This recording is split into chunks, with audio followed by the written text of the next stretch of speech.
Alan is setting up the saw to cut the 37-foot bevel across the top plate. That'll make it much easier for us to stand up and install the main wall.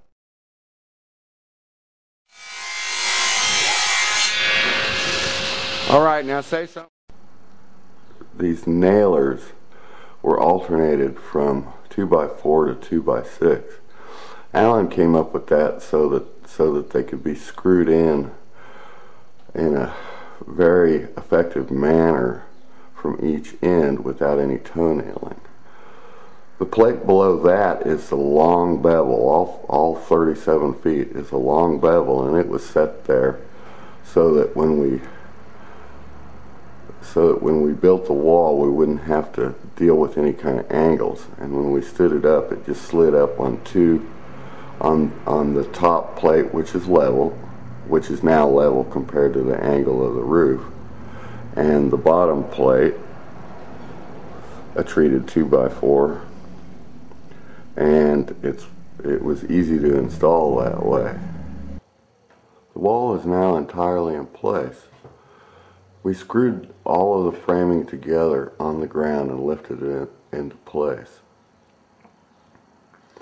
These headers, all of them, were screwed and glued together ahead of time and then anchored into their respective positions.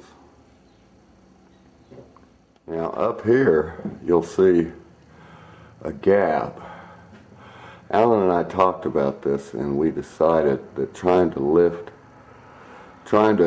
raise up the whole roof in order to meet this particular height, which is only in this corner, would be an excessive lift.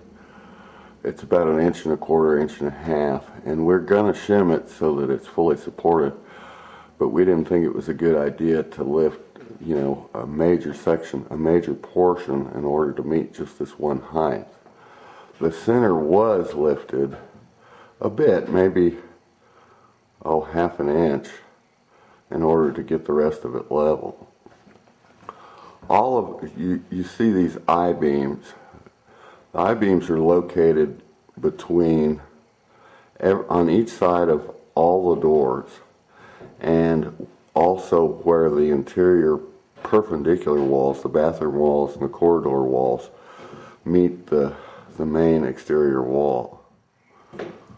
The gutter, this gutter downspout on the end, I thought that maybe you might want to adjust it or change it so it's more easily hidden. So we just basically stopped the wall, and so that this gutter can be moved, and it's exactly 5 1/4 inches from the, or 5.5 inches from the end. So a 2x6 can be screwed in so that it can be covered at any place in the wall. This seemingly excessive set of I-beams are located almost exactly in the center of the length, and the idea is to take the greatest load of the roof and set it right on top of this shortest beam, which is only 8 feet, and transfer the weight directly onto these center posts, which is the very strongest part of the beam that I put in. It's a very cost-effective way of carrying the main load.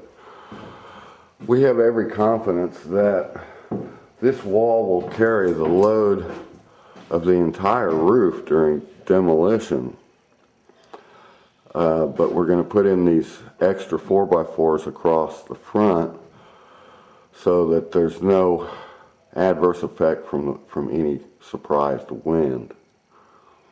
And so that'll be our next step, to put in the 4x4s. And before the demolition, the interior walls are going to be set in a little better, or set, you know, finished up, and then we'll get the demolition of this outer wall done.